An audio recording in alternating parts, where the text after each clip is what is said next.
Salut tout le monde, c'est Super Bricoli. C'est ma première vidéo, alors soyez indulgents. Il n'y aura pas de montage, c'est à l'arrache. J'ai fait une pause dans mon jogging aujourd'hui parce que j'avais envie de vous parler, j'avais envie de faire une vidéo depuis longtemps et je n'osais pas trop me lancer. Alors, voilà, je suis sur un endroit sympa, il y a un peu de verdure dans l'ombre. Il n'y en a pas beaucoup, on entend même les oiseaux, c'est plutôt sympa. Bref, aujourd'hui j'aimerais vous parler de Turkey Alalchik, de Queensberry et se poser la question si les Anglais n'auraient pas trouvé enfin la parade à l'Arabie Saoudite. Donc, petit résumé des faits. Ça fait environ 2 ans depuis la carte avec Ngannou Fury, si je dis pas de bêtises, que l'Arabie Saoudite a mis le paquet sur la boxe anglaise. C'est une stratégie politique du pays d'avoir une diversité dans leur action autre que le pétrole, parce qu'ils commencent à se rendre compte que le pétrole, ça ne sera pas éternel visiblement. Donc comment profiter des acquis, et ils commencent déjà à miser sur le soft power. Voilà, on va tout miser dans la boxe, tout miser dans le sport en général pour étendre un petit peu leur influence. Voilà, ça c'était la petite partie géopolitique et maintenant on va parler boxe. Du coup, ce faisant, ça fait 2 ans qu'ils mettent un paquet de pognon dans la boxe. Ça fait 2 ans qu'ils nous font des cartes qui sont vraiment exceptionnelles et qui font un bien de ouf à la boxe. Je veux dire, les Bivol Beterbiev ont leur doigt. Et là, j'ai pas fait mes devoirs, du coup j'ai pas révisé, mais Joshua Ngannou pour ceux que ça intéresse. Voilà, toutes les plus grosses cartes de ces dernières années, elles viennent de là-bas, elles viennent de Riyad Sezen. Et c'est vrai que ça avait un petit peu tendance à phagocyter tout le reste de la boxe, mis à part le Japon, qui a une scène qui est incroyable. Vraiment, la boxe japonaise est pour moi la plus belle boxe du monde en ce moment. Vraiment, c'est un pays incroyable niveau boxe. Si vous ne connaissez pas, allez voir. C'est fantastique. En plus, les cartes commencent à 10h du matin, finissent vers midi, 1h. Donc, on se réveille, on prend le café, on regarde ça. Pépite. Bref. À la base, je n'étais pas venu pour vous parler de l'Angleterre, j'étais en train de vous parler de l'Arabie Saoudite et de l'Angleterre. Je n'étais pas en train de vous parler du Japon, mais de l'Arabie Saoudite et de l'Angleterre. Alors, l'Arabie Saoudite phagocytait un petit peu toutes les cartes, toutes les belles cartes. Et c'est vrai que les autres pays boxe, l'Angleterre, les États-Unis, j'avais l'impression qu'elles se faisaient un petit peu grignoter. Et qu'il y avait moins de belles choses qui se passent là-bas. Je pense que qu'il fallait un temps d'adaptation au pays pour trouver la parade. Donc, qu'est-ce qui se passe en ce moment en Angleterre?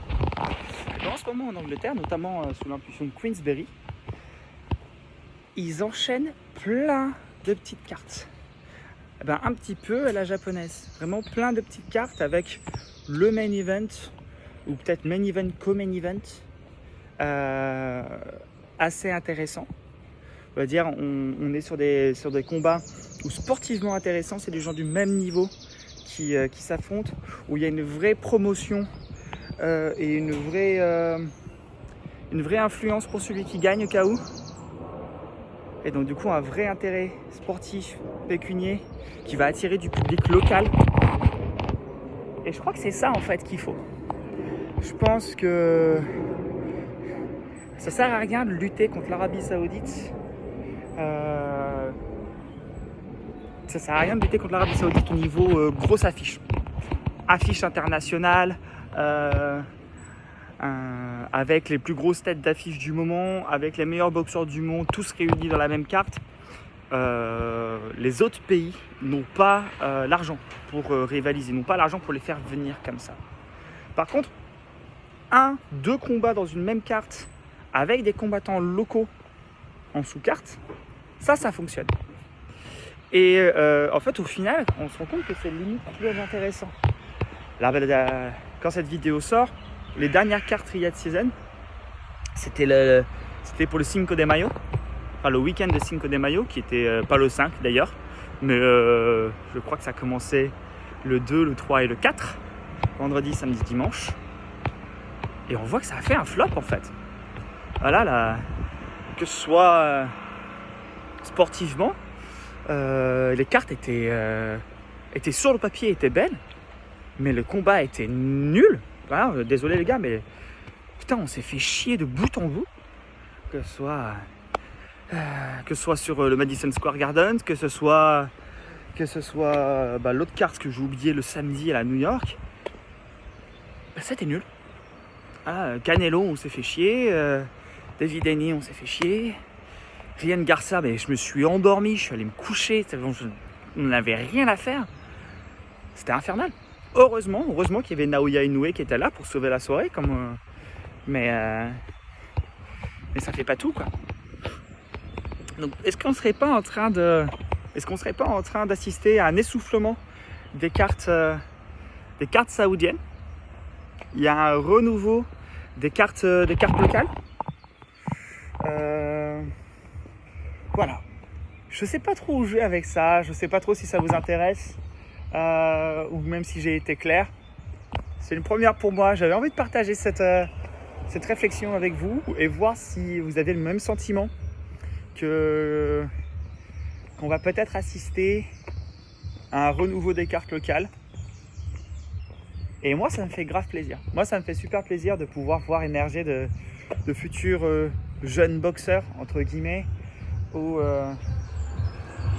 voir des boxeurs confirmés vraiment émerger. Ouais, émerger et qu'on leur offre cette possibilité-là. Moi, je suis pour qu'il y ait plus de cartes, mais peut-être moins tape à l'œil, mais avec un réel enjeu sportif qui donne envie d'être vu. Voilà. C'est c'est ma pensée. Laissez-moi dans vos commentaires si vous êtes d'accord. Dites-moi dans les commentaires si vous êtes d'accord avec moi. Et dites-moi ce que vous en avez pensé. Voilà. Soyez bienveillants. Et je vous dis à bientôt. Salut les gars.